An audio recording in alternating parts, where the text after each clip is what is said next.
As for design and installation, NFPA 13D recognizes two different approaches: standalone and multi-purpose. A standalone system is a dedicated sprinkler system that doesn't share piping with domestic plumbing fixtures. Multi-purpose systems, on the other hand, have piping that serves both sprinklers and domestic plumbing fixtures.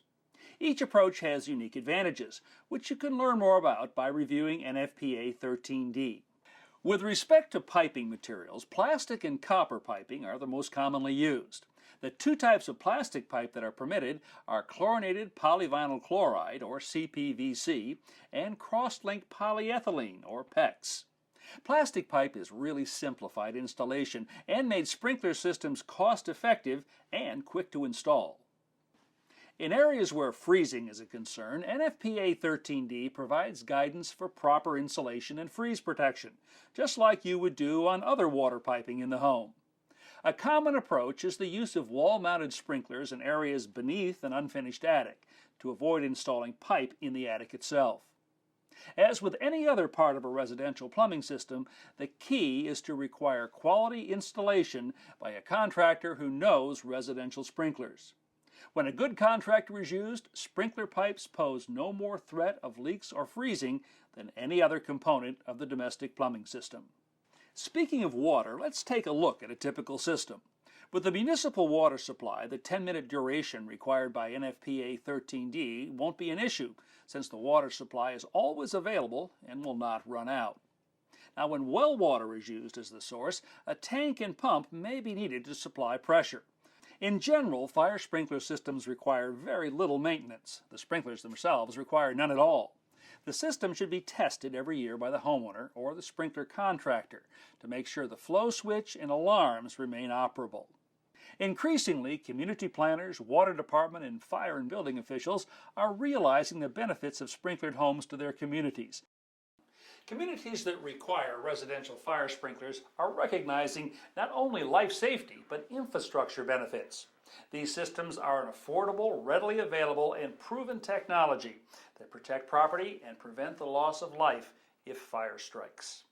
And from our standpoint, from the water department, a fire hydrant can be a fairly costly expenditure in terms of appurtenance maintenance. We have the capital to install it, and then it's in there for the life of the system. You have to continuously maintain that hydrant, whereas the fire sprinkler systems, you put them in and pretty much you can forget about it. So from the standpoint of the city, it was a win situation. From the standpoint of the building community, they got to pay less because there was less fire hydrants being installed. We have had no problems with any of our sprinklers, and it's definitely a selling feature whenever we go to sell homes, especially for a safety feature, and that's one of the things that we definitely promote in our marketing of our development. The cost is just not what people imagine it to be. The trouble that you think dealing with other subcontractors, they all work well together, and we've had very little issues, and the issues we've had, we've been able to work through. Community should really look at this and look at the true facts and not just rely on the misconceptions and the misinformation that's out there. I don't think there's anything the community could do that would benefit them more than protect their community and protect their firefighters through the use of automatic sprinkler protection. Now, you may be concerned about what impact sprinklers will have on builders in your community. As more homes are being protected with fire sprinklers, builders readily learn to incorporate sprinklers into the new home construction process. Fire sprinklers can be roughed in anytime after the plumbing and HVAC installation and trimmed at the same time other contractors are working. It really doesn't impact me in terms of timing, whether he's there ahead of the electrician.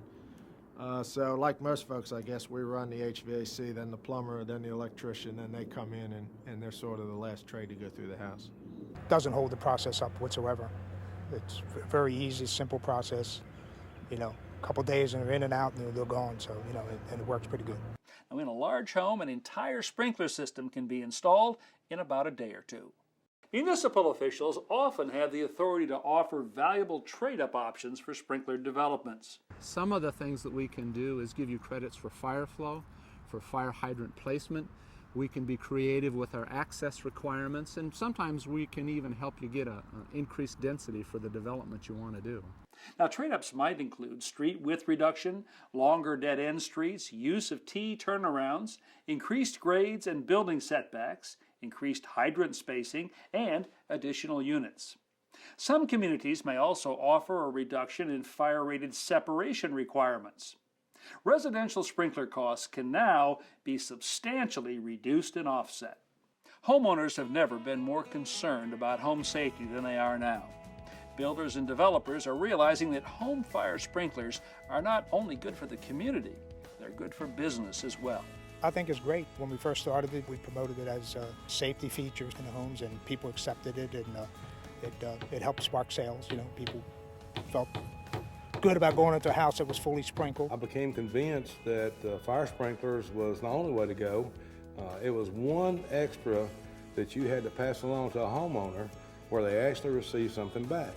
And by that I mean, if you have a fire sprinkler in your home, not only do you have the peace of mind of the safety factor for your family and the minimized damage in case of a fire, you also get money back, depending on your insurance company, and savings on your homeowner's insurance. It gives me a good feeling when I go to bed at night. I know that the homes that I built since 1990 are protected by a sprinkler system.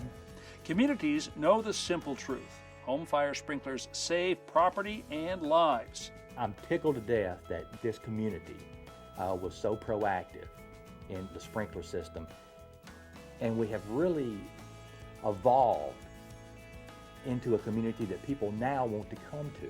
When a home is built with fire sprinkler protection, that home will be protected for the life of the home, regardless of how many times the occupants change. The data is right there in front of us. What we need to do is make that data real to the rest of the public so they understand that sprinklers are not a cost, it's an investment for safety. I think consumers who are very, very safety conscious are asking about them. They want them, and I think residential sprinklers is an idea whose time has very definitely come. The Home Fire Sprinkler Coalition is here to help if you need it. Please visit our website at homefiresprinkler.org. Thanks for watching.